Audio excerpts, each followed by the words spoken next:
Greetings, bloggers, vloggers, followers, and potters. Dustin here from Dustin's Dynasty with another edition of this week's vlog. Want to welcome everyone. It's been a fun week, mostly good, but we're here and it's Friday, and of course that comes with another edition of the vlog. We're getting near the end of Intellectual Developmental Disability Awareness Month, and we're heading right into Autism Acceptance Awareness Month. And so I feel that, today in this vlog, because sometimes I just need to speak what's on my mind, or when the story, or when an experience, and how I see things maybe out on social media a little bit, or out in, the general world, what my view is on that, or what I feel and how I feel specifically the neurodivergent community may feel about it and what they may be experiencing. And I'm going to preface this by saying it is just my experience. Some people can do it better. Some people have more challenges and may not have as many experiences as I do. And the experiences that I have were just some that were very unique in the nature. And also to keep in mind that I was diagnosed nearly 25 years ago. So a lot of my experiences as a youth, as a teenager, as an adolescent, and as a young adult are much different than what they are today. Keep that in mind when we talk about new topics that they have also been at the forefront, or may not even been birthed at the time that I was in school or in a setting. And as such, they may not have come out, or they may have been procured in a different kind of way. So today, with that being said, I want to thank you for taking attention for that for a second. But with that being said, I want to talk about today is community and inclusion. So community and inclusion has been a long-standing topic. Personally, from my educational career, inclusion was a very nonchalant topic. Inclusion in a general classroom and commingling did not occur until after I was gone. Oftentimes we were separated from the general population, except in things that were very perplexed, very challenging, and very not accepting of a world that was not made for us. Oftentimes when I was in school, I was the one who was pushed to the back, or I would hide in the back just because I needed a cocoon of safety, and to hide from the things that made my life so unpleasant. More so what I want to talk about is into the way of inclusion. And I know to some that's a term that, we use very widely. But in my honest opinion, not everybody can be or should be included. It's not to select anybody out. It's not to shun anybody out. And in fact, I have been shunned many times over the years, and sometimes I was allowed to be in certain things. But I was often always given the cold shoulder or a discerning way about going about it. Many times my parents, they were very advocating, and they made sure that I got things that they tried their best to get things for me to be included, or have things in the scale or scope that I needed them to be. Many times, I was told that this is the way everybody does it, or you can do the alternative activity, or you have to just do it. And sometimes that worked, sometimes it didn't, sometimes it backfired, sometimes it was a very unpleasant situation. One specific instance when I think about being included was when I was in junior high. And mind you, this was a time that junior high was separated. There was two separate junior highs in my district. I was in the smaller one, and as such, I was one of the inaugural classes that my feeder school was the first to be fed into the smaller junior high to try to balance out the load between the two. Needless to say, some years later, that the schools would be merged anyway due to low enrollment in the district. But in reality, the first year I was there, Um, every year the students would go on the class level that I was on at the time, but the eighth grade class would go to a trip to the local college to a career fair where you get like little promo items, and you get to see what different careers there were that you could look for in the future. I was in a at the time very through my those years. I was in a very small classroom, not a self-contained classroom, but more an emotional support classroom for children with emotional disturbances. Um, we were not allowed to go on that trip the first that those students out of that classroom were not allowed to go on that trip the first year. Through advocacy and effort, because the teacher, God rest her soul, thought it was not fair, fought for it the year that was my turn to go. One memory that always sticks to mind, and I didn't want to go, and I made that very clear to the teacher that I did not want to go. I knew it would be a bullying harassment. There were no, she was not there to comfort me or console me or have my accommodations met. It was all regular ed teachers. It was all, administrators, people that just would not know how to properly regulate me or properly, meet my needs. And as such, I really didn't want to go. And, I was forced to go. I was forced to go because she did this. She made this happen. And I would look bad if I sat back, even though my schedule did not dictate for me to be intermingled in any way with them. It was not necessary for me to be intermingled with these students.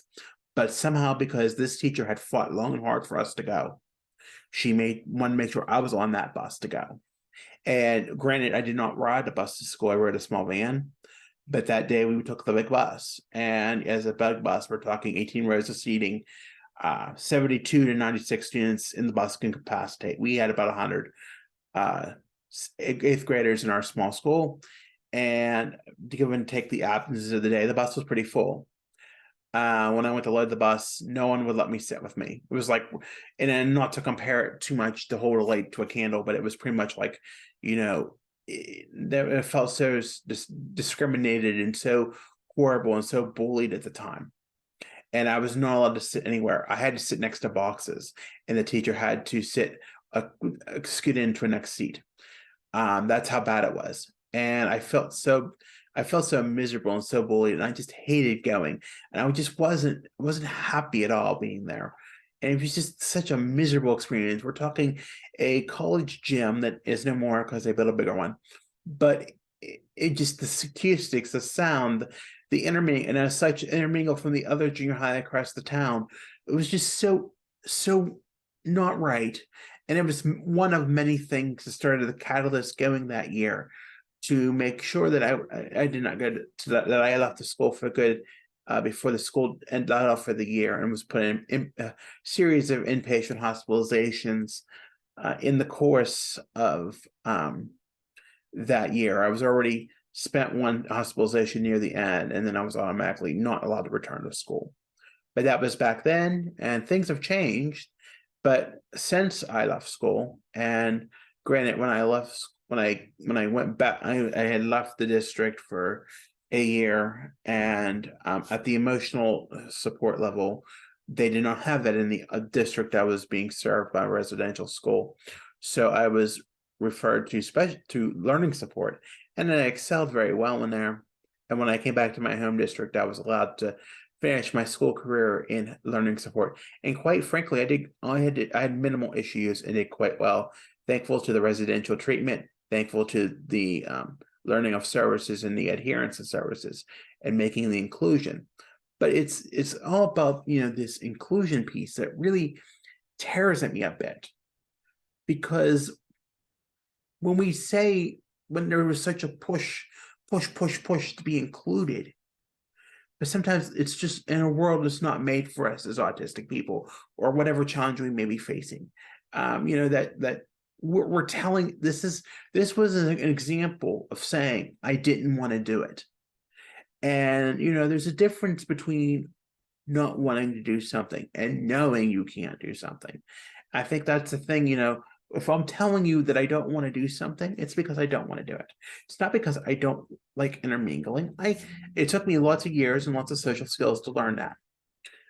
Given after my public school time, I went to a trade school. It was operated by our state's Office of Vocational Rehab, and I did okay. And it was a struggle. It wasn't a struggle, but it was. I didn't intermingle as much as I should have. I did some intermingling, and then I backed off for a good bit because I was having some behaviors at home. We rectified those, but anyway, I felt more of a community in that sense. And that's where we refer to the community. It was like 12, I think 12 acres under roof, barrier free. So because it accommodated students of all disabilities from all walks of life, not just autism, although I've seen in later years since I've graduated that they deal with autistic students. And, but just people in wheelchairs, blind, physically impaired, hearing impaired, every disability you can think of. Pretty much a post-secondary education that is balanced and funded by the State Office of Vocational Rehabilitation. And, it worked for me, and I got good scores there, and I graduated with honors. So, it did something right. It gave me a sense of community. There, I learned to ride public transit, use the train to come home, shop in the community when I wanted to, and become more of an independent person. Over the years, I lived with my parents when I came back, and I did go to the day program again because I was just bored out of my mind. I did not have purpose. I did not have meaning at home. I was eating my parents' bait literally out of house and home, and I don't know how they survived all those years until I got back out and was independent, within the last few years, and finally I'm on the right track. But we have to say, we talk about inclusion, and I get the whole point of mixing people who have challenges and people who don't have challenges. I get it. You want people to experience both walks of life. And we talk on the table term, but every time, it's like it's hard to be a part of community. And when we push its conclusion, it's sometimes hard to be part of community and inclusion, to be included, because many things that we want to have be able to be included, like a Zoom link or video connectivity that we have now, thanks to mostly to advancements in code with the pandemic. But those are not able to us. We're expected as as we're able. It's ableism, and it's just we're expected to do things just as we are. Some things I can do, and some things I can't. Granted, I don't have a car. I have a driver's license, but I am somewhat terrified to drive at this point. So a lot of things have to be done virtually or another way, or I have to have somebody take me to those things. And it's just because I don't have a disability that is visible.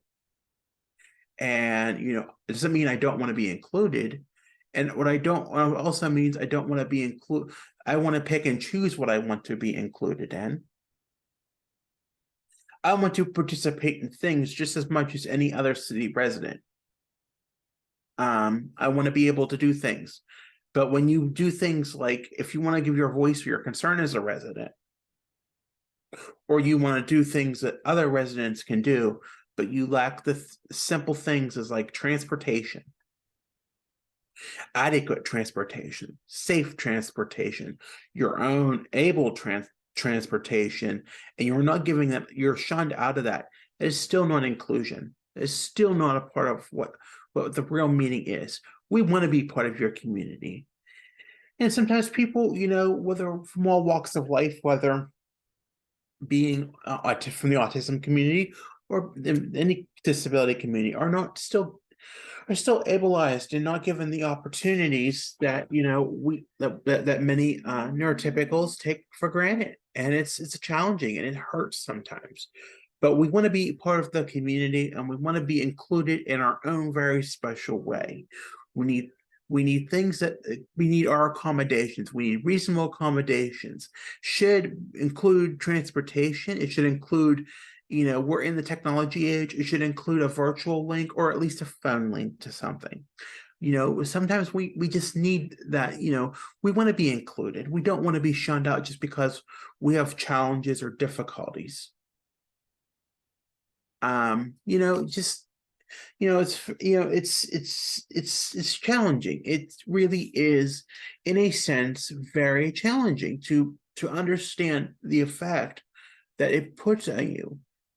Granted, community, we could talk about inclusion, but not everybody can be or is able to mask autistically. They're not able to, to do the things in the way that we're forced to do, or that it's just not made. Sometimes the world's just not made for us as autistic people, and that's a challenge. And we're being forced to be included. It just does not work.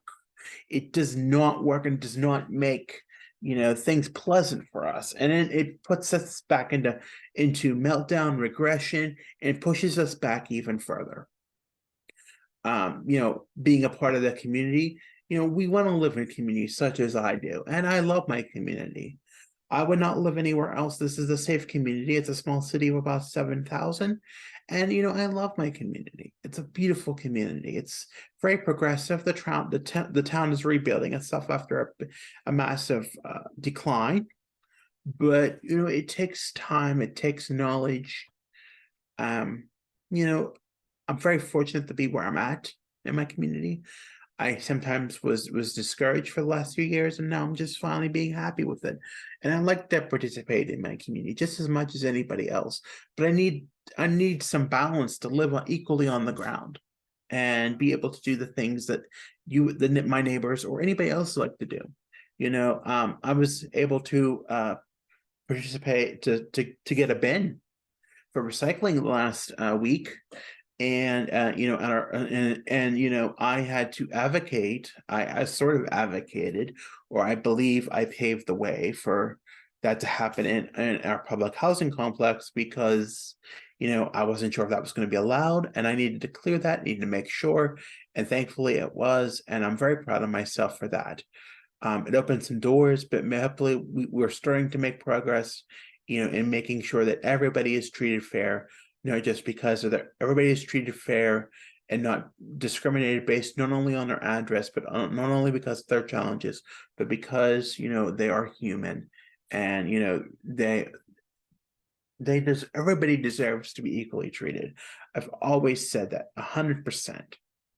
And when you make the level, the bar, when you set the bar coming at the same level with community and inclusion, and want to everybody force inclusion, and you make community sort of challenging for people with challenges, it just doesn't set right. And I think we have to do better. I'm proud of the community I live in. I love doing things. I love I love being a part of my community. My mom helps me a great deal do that, and I'm forever thankful. And sometimes we have challenges, even things that are offered to us sometimes pose challenges with our anxiety or our fear. And sometimes just being in our communities alone, doing the things that we want to do to be successful, is good enough. Sometimes you don't have to do things that may seem challenging, hard, or rough. Sometimes you just need to be you and do the best that you can. So with that being said, I want to thank you for listening today. Be sure to like this video if you haven't already. And if you haven't already, please subscribe to my channel. Tap that notification bell if you want to hear more. Be sure to follow me on Facebook, Twitter, Instagram, Pinterest at Dustin's Dynasty. I'm on the web at dustinsdynastyusa.com. Again, I want to thank you for watching this vlog. I hope to see you next week. I hope you all have a good week. Stay safe out there. Take care of yourselves, and bye for now.